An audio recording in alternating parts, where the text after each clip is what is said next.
বছর না ঘুরতে ফের বন্যায় ঘরবাড়ি, রাস্তাঘাট, মাছের ঘের, ফসলি জমি সবই পানির নিচে তলিয়ে যায়। লাখো মানুষ হয়ে পড়েন পানিবন্দী। ফেনীর ফুলগাজী থেকে বন্যার সর্বশেষ খবর জানাতে যুক্ত হচ্ছেন প্রতিনিধি দিদারুল আলম। দিদারুল, বন্যা পরিস্থিতির কি খবর? অনেক জায়গায় পানি নামতে শুরু করেছে আমরা জানতে পেরেছি, এবং ক্ষতচিহ্ন কিন্তু স্পষ্ট হয়ে যাচ্ছে। প্রশাসনের পক্ষ থেকে কি কি সহায়তা দেওয়া হচ্ছে, একটু বিস্তারিতভাবে জানাবেন। মুন্নি, আসলে প্রশাসনের পক্ষ থেকে আমরা এখন পর্যন্ত যেটুকু জেনেছি যে প্রায় 23 লক্ষ টাকা বরাদ্দ দেওয়া হয়েছে খাদ্য সহায়তার জন্য। এবং এখন পর্যন্ত যে সকল গৃহ গুলোতে ক্ষতি হয়েছে এবং বাকি যে ক্ষতিগুলো সেগুলো আসলে এখন পর্যন্ত পরিসংখ্যান করা যায়নি কি পরিমাণ ক্ষতি হয়েছে। আমরা কৃষি বিভাগ থেকে জেনেছি যে প্রায় 1650 হেক্টর ফসলি জমির ক্ষতি হয়েছে এবং মৎস্য বিভাগ আমাদেরকে যেটি জানিয়েছেন যে মাছের ঘের, পুকুর সহ প্রায় 2350টি মতো মাছের ঘের এবং পুকুরের ক্ষতি হয়েছে, যার আনুমানিক মূল্য হচ্ছে প্রায় 15 কোটি টাকার মতো। এবং প্রাণী সম্পদের ক্ষতি হয়েছে প্রায় 65 লক্ষ টাকার মতো আমাদেরকে যেটি জানিয়েছেন। আমরা এই মুহূর্তে ফুলগাজীর সদর ইউনিয়নেরই একটি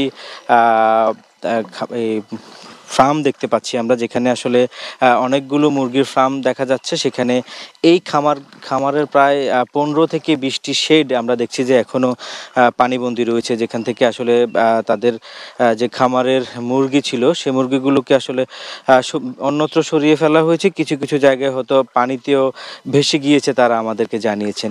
এবং গত 2-3 দিন অনেক জায়গায় আসলে পানিবন্দী ছিল, তবে গতকাল থেকে মানুষের বাড়িঘর থেকে পানি নেমে গিয়েছে। সেখানে আমরা এখন যেটি দেখছি যে ফসলি জমিগুলোতে এখন পানি দেখা যাচ্ছে। আর নদীর যে সকল ভাঙাগুলো ছিল, প্রায় 21টি পয়েন্টে যে ভাঙা ছিল, সেই 21টি পয়েন্ট ভাঙা জায়গা দিয়ে পানি এখনও লোকালয়ে প্রবেশ করছে, তবে আগের মতো সেই পানির প্রবাহ নেই। এবং বলা হচ্ছে যে যদি এখন যেভাবে রোদের যে স্বাভাবিক মাত্রা রয়েছে এটি যদি অব্যাহত থাকে, বৃষ্টি যদি বন্ধ থাকে, তাহলে পানি একদমই নেমে যাবে বলে তারা আমাদেরকে বলছেন। এবং পানি উন্নয়ন বোর্ড আমাদেরকে সকালে বলছেন যে জানিয়েছেন যে এই যে সকল 21টি ভাঙা স্থান রয়েছে, এই 21টি ভাঙা স্থানে পানি নেমে গেলে তাদের আবার পুনরায় বাঁধার কাজ করবে।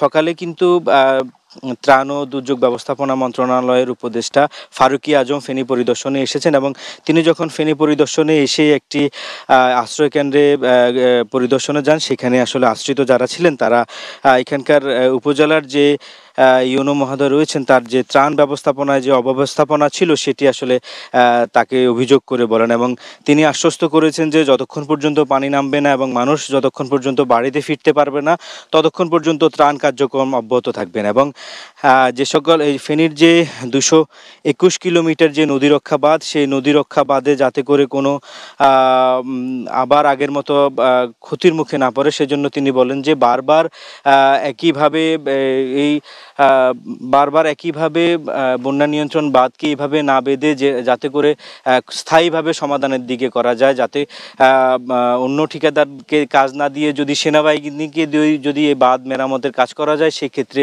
ফেনীর উত্তরাঞ্চলের মানুষের যে দুঃখ, প্রতি বছরই তাদেরকে বন্যার কবলে পড়তে হয়, তাই সেদিকে যেন না পড়ে, সেজন্য সরকার কাজ করছে বলে তিনি আমাদেরকে জানিয়েছেন।